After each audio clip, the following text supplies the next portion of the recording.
Amén, ¿cómo estás? I am graduated from the University of Baltimore.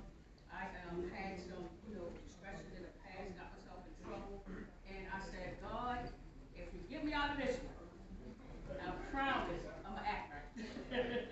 So I had no act right, and a little something that just hit me and dawned on me that I know my parents and my grandparents wanted better for me, and the people in West Baltimore, their children, their parents want better for them.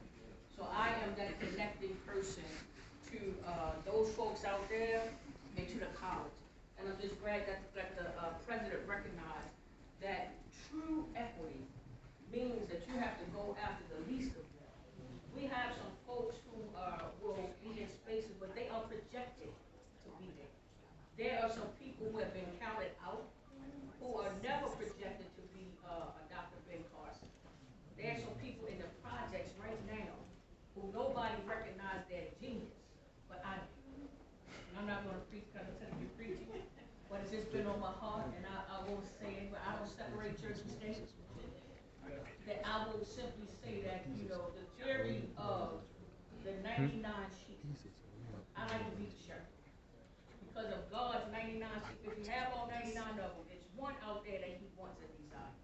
And I don't mind doing the labor, I don't mind doing the work, and that's why I'm here, and I'm just super, super excited with this partnership with the college. And I can't wait to show the world that there's some geniuses in these communities.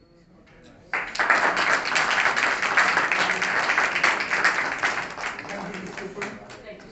Now we have our special guest like Miss Carrie Stockwell. Now we have, thank you so much, our delegate, Stephanie Smith. She just came in last Friday here, and I told her, please come in our Stephanie. She agreed to come. Can you hear? Good morning. Good morning. I love the sound of that. My name is Stephanie Smith. I'm a state delegate that represents the 45th Legislative District. Unfortunately, not in West Baltimore, in East Baltimore. But I'm also chair of the Baltimore City Delegation, so I represent and care about all of Baltimore City. And one of the reasons why I was excited to start my week off with all of you today is that I'm 42, but I remember when I was your age when people were telling me science and technology were the future, right? It's not the future, it's the right now. And I was sitting here thinking that a lot of my friends that pursued that career, the high school I went to was a math and science magnet school, oftentimes you didn't have the opportunity to necessarily advance things like clean energy.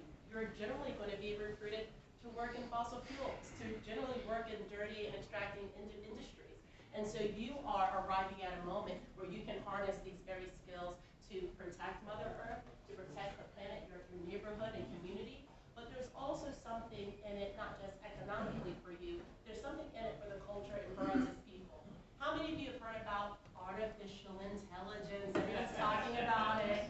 They're talking about it like it's brand new, even though obviously it's existed for many decades.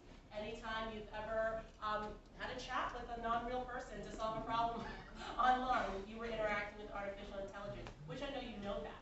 But we also know that a lot of the spaces where AI is being developed, women are missing or underrepresented. People of color are missing or underrepresented. So we not only need you to embrace the economic opportunities of STEM for your own individual well-being and that of your household, we need you at the table to ensure that questions get asked that wouldn't get asked if you weren't in the room. That considerations get lifted up that might not get lifted up if you were not in the room. You often hear the well-worn adage, if you're not at the table, you're on the menu. If you're not there to raise a consideration, make a point, ask a question, clarify, or advocate for something to be considered or happen, it may not happen. So do not take it lightly that today is STEM Day in a young life in Baltimore City in 2023. It may very well be the foundation that 10, 15, 20 years from now that you're drawing from, so that when you're up here, like me one day, you can deposit your wisdom, your expertise into a new generation of scientists, thinkers, artists, and those that are using not just STEM, but STEAM skills. We always use our art side of that. And so I just want to thank you for having me with you. And if you would indulge me, I love a selfie. Would y'all give me a selfie if I get my phone real quick? Yeah. Okay. Because I know in the mornings our energy can be we're gonna get pumped up. And you don't have to be stoic for me, you can give me funny faces. It's whatever you wanna do. Y'all ready? Okay, on the count of 3 we're saying step. 1, 2, 3. Step. Yeah. Come on, give me some hand motions, y'all. All right.